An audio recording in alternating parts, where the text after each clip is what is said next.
What's up, everybody? Welcome to the channel. So, on August 15th, Donald Trump and Vladimir Putin met in Alaska to discuss a potential ceasefire between Ukraine and Russia. Many took to their social media to talk about the meeting, pointing out the red carpet rollout, welcoming Putin, the handshake between the two presidents, Putin looking up and noticing the fighter jets, and the ride in the beast with Donald Trump. Okay, Putin rode in the beast with Donald Trump. A lot of people pointed that out and talked about that. The left also seen this as a embarrassment while stating that Putin was in control through it all. Okay, and also pointed out that the meeting was a failure because the ceasefire deal did not go through.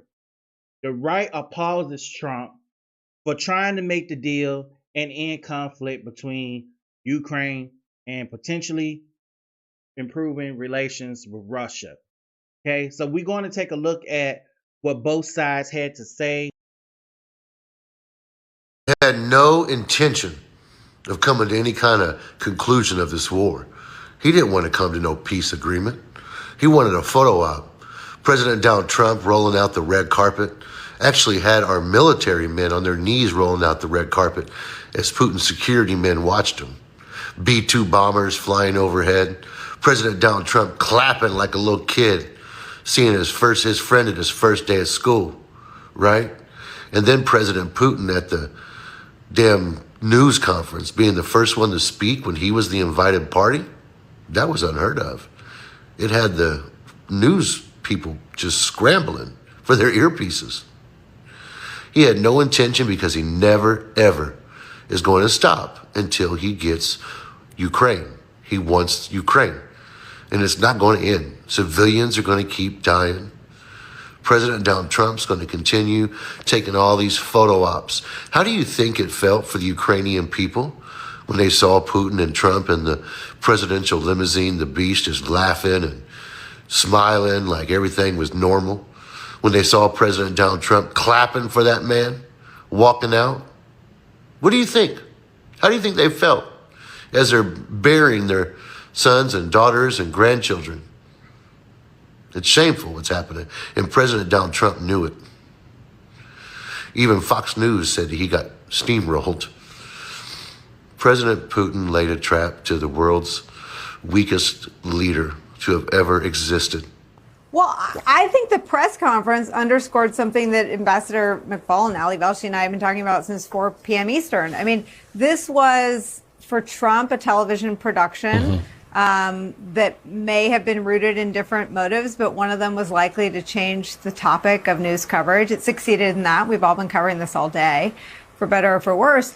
But clearly, Trump was not in control of anything. I mean, Putin was the alpha all day long, from Trump holding on his plane and waiting for him like a, middle schooler waiting for their first date. The red carpet that rolled out and the choreography. I mean, I went to dozens of foreign trips with the president. It is very rare to have a red carpet and then an ascent to a platform and then a walk down the stairs into a limo together. I won't say it's never happened, but it's exceedingly rare, to the point that I can't think of it ever happening before.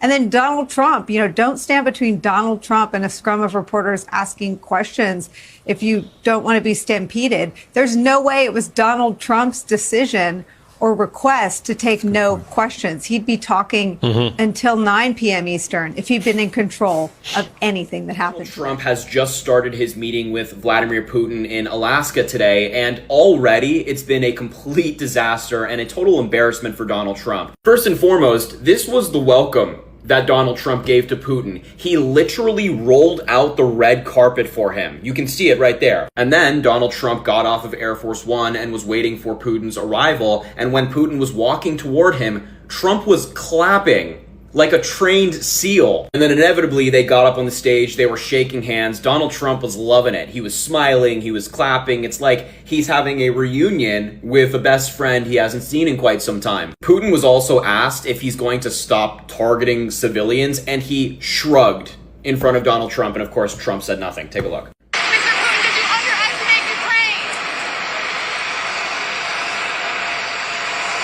Putin, will you stop killing civilians? It's already going terribly, and I can only imagine what this means for the actual meeting. But look, I truly hope in my heart that there is some agreement that can be reached between Trump and Putin that is good for Ukraine, it's good for the United States, it restores peace. I'm just not holding my breath. So let the Democrats tell it this meeting with Putin was a complete failure. But this really proves two things we already knew. One, the Democrats are complete hypocrites. And two, mainstream media really is the devil. Let's start with some major points. Walk with me. The one main thing the Democrats were looking to get out of this, a peace deal or a ceasefire. You see, I thought there can be no peace deal without Ukraine. That's what you said, right? This whole time Donald John Tavius Trump was trying to broker peace, y'all said there can be no peace deal without Ukraine being present. But then turn around and expect a peace deal with a meeting without Ukraine. How that work? It don't. And the fact that y'all wanted Trump to fail in these peace talks lets me know y'all don't give a fuck about Ukraine for real. If you really cared about Ukraine, you would have wanted him to succeed in this peace talk. Y'all have the hypocrisy and mental process of a bitter baby mama. The second big thing that everybody's talking about, Trump sat there and smiled with Vladimir Putin, taking pictures like this, but turned around and forgot about all these pictures. How that work? When powerful people meet, they shake hands with a smile on their face, whether they friend or foe. In business and in meetings like this, you can't come from a place of emotion. Unfortunately for the left, being emotional is all they got. So let me get this straight. Y'all criticize the man for not being able to make peace and then prey on the failure of said peace talk that y'all want. This is what I mean when I say the educated party is fundamentally dumb. Now, what they mad about and what they don't want to talk about is Putin saying this war would have never happened under Trump. Today, when President Trump saying that if he was the president back then, there will be no war. And I'm quite sure that it would indeed be so. I can confirm that. They don't want to talk about that. The fact that y'all could say that nothing came from this meeting, knowing y'all weren't in the room for it, comes from emotional talking points of mainstream media fuckery. Why is mainstream media mad? Well, that's because they crybaby toddlers that feel like they're entitled to knowing everything and anything that's going on. They mad they don't know shit. Now, all the left media outlets, we expected it. But the entitlement really came through the blinds with Fox News. The way that it felt in the room was not good. It did not seem like things went well, and it seemed like Putin came in and steamrolled.